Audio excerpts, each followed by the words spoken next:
আমিও খুব ভালো আছি। আচ্ছা বলো তো, তোমাদের একটা ছবি দেখাচ্ছি। এই ছবিটা কার ছবি তোমরা কেউ বলতে পারবে? বলো তো এটা কার ছবি? হ্যাঁ, ঠিক বলেছো, এটা হচ্ছে বিশ্বকবির ছবি। আচ্ছা, বিশ্বকবিকে আমরা কি নামে ডাকি, কি বলে জানি? হ্যাঁ, রবীন্দ্রনাথ ঠাকুর। আচ্ছা দেখো তো, বিশ্বকবির পাশে এই ছবিটা কার ছবি? জানো না? আচ্ছা আমি বলে দিচ্ছি। আমরা তো আগে বিশ্বকবি রবীন্দ্রনাথ ঠাকুর সম্পর্কে জেনেছি, এবার এই যে ছবিটা দেখছি এনার সম্পর্কে জানবো। এনার নাম কি জানো? এনার নাম হলো রাজা রামমোহন রায়। কি বললাম? সবাই আমার সাথে বলো।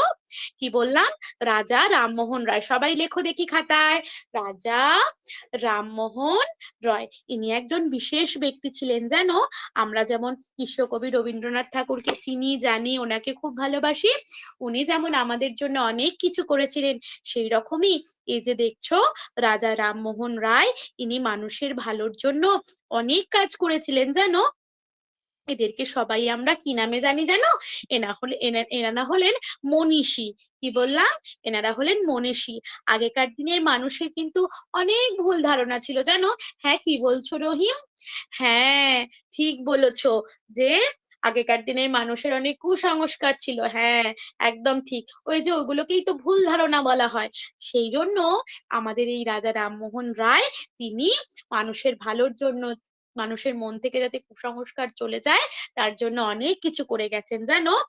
এবার দেখো, তোমাদের বাড়িতে ভাই বোন আছে তো? হ্যাঁ, সবার বাড়িতে আছে। কার কার বোন আছে? সবার আছে। আচ্ছা বেশ। আমাদের যেমন ভাই বোন থাকলে খুব মজা হতো, খুব আনন্দ হয়, ঠিক সেরকম আগেকার দিনে জানো, কোনো বাড়িতে যদি মেয়ে সন্তান জন্ম নিত, তাহলে সবার অনেক দুঃখ হতো।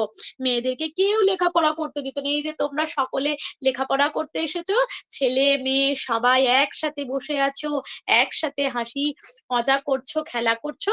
আগেকার দিনে কিন্তু সেরকম হতো না। মেয়েদের আগে বিয়ে দিয়ে দেয়া হতো জানো, তাদেরকে লেখাপড়াই হ্যাঁ, কি বলছো রহিম? হ্যাঁ, তোমার দাদু এই গল্প করেছিল। হ্যাঁ, আগেকার দিনে জানো তো মেয়েদেরকে কিছুতেই পড়তে দেওয়া হতো না। এই যে এখন তোমরা সবাই পড়তে আসছো, এই যে আমি তোমাদের মতো স্কুলে আসছি, সেই রকম আগেকার দিনে এগুলো করতে দেওয়া হতো না বলে রাজা রামমোহন রায় সকলের মনেই কুসংস্কার দূর করার জন্য অনেক কিছু করেছিলেন জানো। এই যে আগেকার দিনের মানুষরা কি করতো না, ছোট ছোট বাচ্চাদের বিয়ে দিয়ে দিত। এবার ছোট ছোট বাচ্চাদের বিয়ে দিয়ে দিলে তারা কি করবে বলো তো? তাদের স্বামীরা যখন মারা যেত না, তাদের সাথে সহমরণ, মানে তাদের স্বামীদের যখন নিয়ে চলে যেত, তাদেরকেও নিয়ে চলে যেত জানো, এবং তাদেরকে পুড়িয়ে দেওয়া হতো। তাকে কি বলে জানো? তাকে বলা হচ্ছে সতীদাহ প্রথা। কি বললাম? দেখো সবাই মিলে আমাদের খাতায়, সতীদাহ প্রথা। এই যে সতীদাহ প্রথা কে বন্ধ করেছিলেন জানো? আমাদের সতীদাহ প্রথা বন্ধ করেছিলেন রাজা রামমোহন রায়। এই যে যার ছবি আমরা দেখতে পাচ্ছি, তিনি রাজা রামমোহন রায় করেছিলেন কি, এই নিয়ে প্রতিবাদ করেছিলেন এবং সতীদাহ প্রথা বন্ধ করেছিলেন। মনে থাকবে সবার? ঠিক আছে। আচ্ছা, এবার আমরা বলবো রাজা রামমোহন রায় কোথায় জন্মগ্রহণ করেছিলেন জানো? এই যে আমরা হুগলি জেলায় বসবাস করি, এই হুগলি জেলার রাধানগর গ্রামে। কি জেলায় বসবাস করি আমরা? সবাই বলো আমার সাথে। হ্যাঁ, হুগলি জেলার। হুগলি জেলার রাধানগর নামে একটা গ্রাম আছে, সেই গ্রামে এই রাজা রামমোহন রায় জন্মগ্রহণ করেছিলেন জানো তো। এবং তাকে মুঘল সম্রাটরা কি উপাধি দিয়েছিল জানো? এই যে আমরা রাজা বলছি, এই রাজাটা উপাধি দিয়েছিল। মনে থাকবে সকলের?